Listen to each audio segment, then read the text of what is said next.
Hey there guys, welcome back to the latest episode of Changing Skyrim. In today's episode, we have a long-awaited and long-requested episode of turning Skyrim into Morrowind. Now, this is in fact the biggest episode yet, and we have a huge collection of mods, all ranging from quest mods to items to new lands and of course the music. But before we get into this video, I just want to say a quick thank you for 2,000 subscribers. Moving on to the video.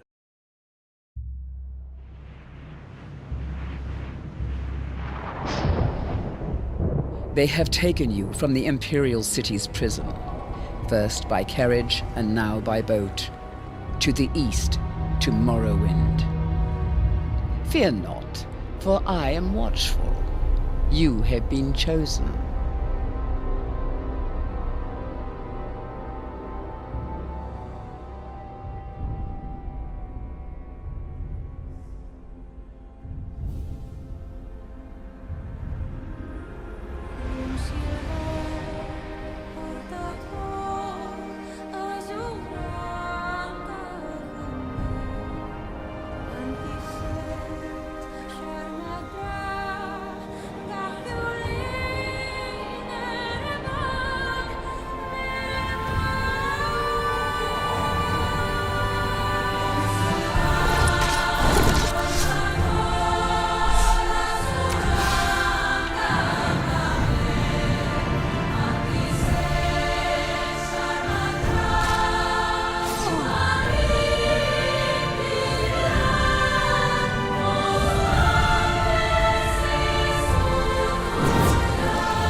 We'll start off by changing Skyrim's atmosphere and weather. So the first thing we should probably do is figure out the theme and tone of Morrowind. Now Morrowind's tone is very fantastical and very eerie and strange compared to that of Oblivion and Skyrim. Oblivion was a stark contrast to that of Morrowind in its tone and definitely its colours. Skyrim isn't actually too different from Morrowind's tone. Although Skyrim is definitely far from fantastical and eerie, they both do share a somber tone. In this video we are going to use my personal favourite E&B, that being photorealistic Tamriel at its default setting. This provides a nice basis as it doesn't really change the colours of the original game of Skyrim, but rather enhances the visuals. Now that we are done changing the colours of Skyrim, why don't we change the weather? We are going to use a smaller weather mod, one that fits perfectly in the Morrowind theme. This is Kyne's Weathers and Seasons. This mod is very simple. It's a combination of 3 of your favourite mods, True Storms, Obsidian Weathers, and a smaller mod but a very welcome one, Wander,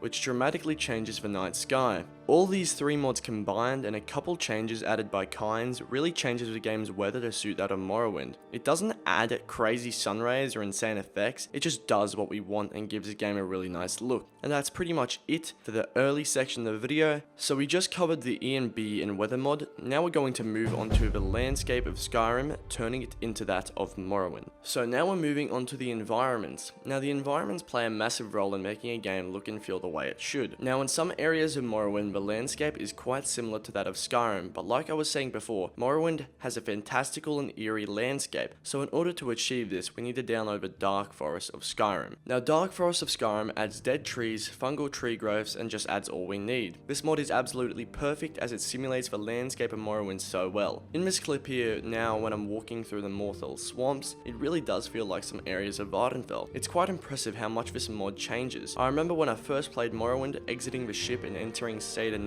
This actually gave me quite a similar feeling, only with a few mods that we've already installed. To conclude, Dark Forest of Skyrim is a must-have mod for this episode in order to achieve the look and feel of what we're going for. The next mod is just a good old grass mod. The grass mod in question is none other than Verdant. Now my go-to grass mod is either Northern Grass or Grass Fields, but for this episode we need a grass mod that isn't as thick, and Verdant is just that. It's a little bit taller and quite a bit thinner, which means that it matches the Morrowind setting quite well, especially since Morrowind's grass was extremely sparse. Now when we talk about Morrowind's flora, the only thing that comes to my mind is very lush. Now in order to achieve this, we are just going to go over some basic flora and fauna mods that will help Skyrim look better. First, we have a Skyrim Flora Overhaul. This mod is very simple. It adds new grasses, plants, as well as adding new tree models and makes the forest look better and more dense. The next mod is Skyrim 3D trees and plants to make the vanilla trees and plants more 3D, noticeable, adding more immersion to your game.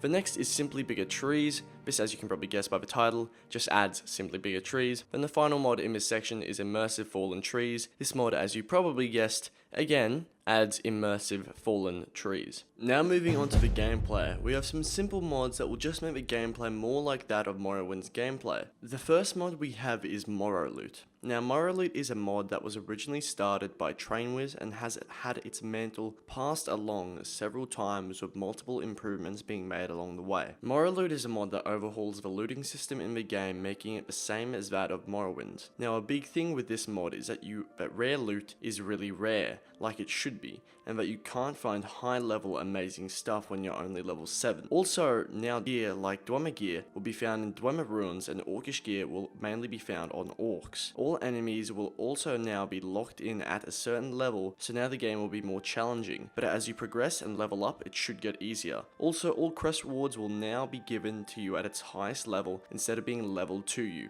The next mod and gameplay section of a video is the Modular clothing system. This mod allows you to layer clothing and armors and really make you feel more immersed. This system was originally seen in Morrowind, then in both Fallout 4 and the Elder Scrolls Online. There are now shoulder armor, tights armors, knees armors, and more. This mod brings back the real good old Morrowind feel and definitely makes Skyrim a lot truer to Morrowind. The next mod in this category is Wet and Cold. Now Wet and Cold is a popular mod that I guarantee you've all heard of. Now what Wet and Cold aims to do is add dynamic effects to better show the environment. Now Morrowind had none of these, but there is a setting in Wet and Cold to do with ash, and that's why it's in this list. This mod also adds new items like goggles, for example, to avoid getting ash in your eyes when walking around Solstheim. The next mod is Animated Armoury. Now this is a massive mod with some very cool implications on the way we will now be playing Skyrim. This mod adds many long missed weapons that have not been seen in Tamriel for a long time. This mod adds rapiers, quarterstaffs, whips, halberds, and pikes. Many of these weapons are new, but many of them are also long lost. These weapons all have their own animations and really bring some Morrowind into your game. The next mod in the gameplay segment is Adept Magic of Ash. This mod adds 7 new spells, new weapons, and a new armor set in a small player home. This mod basically allows you to harness the power of Ash that will soon be surrounding you when we get to the location mods. This mod is really sick since it adds a brand new element to the game for you, and it's just really fun. The next mod is Old Dusty Travels Again. Now this mod is very simple. All it does is allow Dusty the Silt Strider to show up in Raven Rock and allows for a lore-friendly way to travel between Raven Rock and Tel Mithryn. The next mod in this list is the Morrowind Font Replacer. This mod, as you probably guessed, replaces the vanilla font for that of Morrowind's. The next mod is Character Creation Overhaul. This mod brings back the old school character creation system. It overhauls all the races as well as adding many starting classes for you to pick from. I've gone over this mod so many times now, but if you want a more in-depth look, you can check out the video I'll link in the description that covers it in detail. That's it for the gameplay section. Now we'll move on to the armors section of the video. Okay, the first armor mod in this video is Ashlander Apparel. This mod adds 3 new outfits with variants in red, black, blue, and green, yellow, and purple. All items are craftable at a tanning rack or at a forge under the hide section. These outfits are pretty cool and definitely bring you into the atmosphere of Morrowind's Ashlanders. The next mod in the section is the Netch leather armor. This mod is designed to show off the traditional armor worn by the Dunmer of Morrowind. Now Netch leather is more plentiful than regular leather, so that's why it is so common. The Netch leather can be obtained at Solstheim, where it can be obtained from blacksmiths or hunted by yourself. Well, that will be it for the armor section of the video, and now we'll move on to the next section. The next section of the video is the items section of the video. The first mod in the items section of the video is the Rings of Old. This adds 5 rings from Morrowind. You follow a small undocumented quest to obtain them. In Morrowind, all the unique rings just use the same model with some texture variations, making them not so unique at all. As such, they now sport some brand new models fitting to the lore behind the artifact. The 5 rings are as follows. The Mentor's Ring. This ring gives increased magicka by 150 points and increases magicka regeneration by 30%.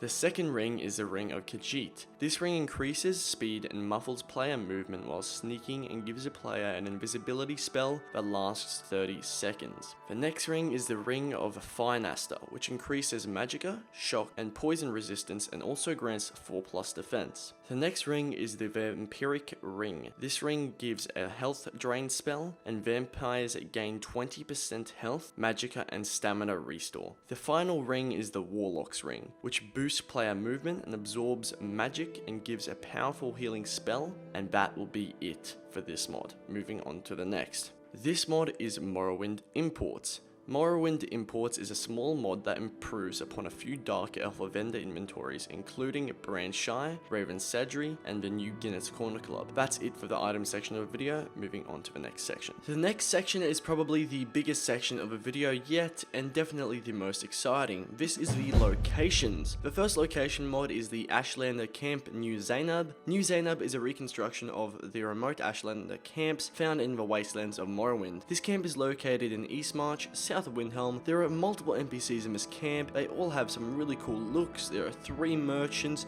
and there is also a player home for someone role-playing. This is a really cool location, and I would recommend downloading it.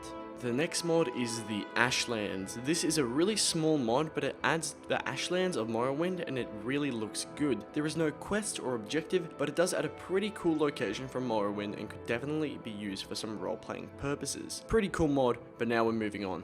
The next mod is the Simple Raven Rock expansion. It's easier to tell what this mod does, it just simply expands Raven Rock. This, in my opinion, is a sick mod that really adds something that we were missing. It makes Raven Rock bigger and makes it feel more like an actual settlement, and going along with this mod, we have a texture overhaul for Raven Rock, which is Rally's Raven Rock. This is a simple Raven Rock retexture, but just makes it look so much better and just adds a hell of a lot to the game. While we're also talking about textures, one more quick texture mod that I want to mention is Red Mountain, Tamriel's Natural Wonder. This mod replaces the Red Mountain effects or extends its visibility across East Skyrim. Very simple mod, very nice. The next mod in the location segment of the video is the Old Attius Farm Revived. This is a player home, and for the next couple minutes we'll be covering player homes. This player home is inspired by the Imperial style homes found all through Morrowind. This house is very cool and is situated on Solstheim. And I have another mod that I forgot to include in the original script, so I'm just going to go off what I feel like saying. This is Caves of Morrowind. Now, Caves of Morrowind is a mod that allows you to travel between the lofty mountains of Skyrim and Morrowind. You get to explore the caverns filled with lava and high-reaching bridges, and it really just adds to the feeling of being in Morrowind. Going through the caves and through the mountains makes you feel like you're climbing up the Red Mountain itself, pretty much, even though you're nowhere near it. It really makes you feel like you're in the atmosphere, and the architecture and the ash and the buildings that you find on the other side really also add to it. The next mod is the Sarethi Manor. This mod is quite large. It's a Morrowind style mansion and village. There is a small quest for this mod where you will solve a feud between House Redoran and House Hlalu. This mod is sick, and I love the whole village and island. It's really sick and looks good as. That's it for the location segment of the video. The next section of the video is the smallest segment. It's the sound segment. This part is pretty important since sound really makes or breaks a game. The first is the Morrowind level up fanfare. This mod is very simple. It just replaces the Skyrim level up sound with one that is similar to that to the style of Morrowind. The next mod is the Morrowind music integration. This adds the DLC soundtrack to play alongside the Skyrim one, where you're wandering through the frozen wasteland that is Skyrim.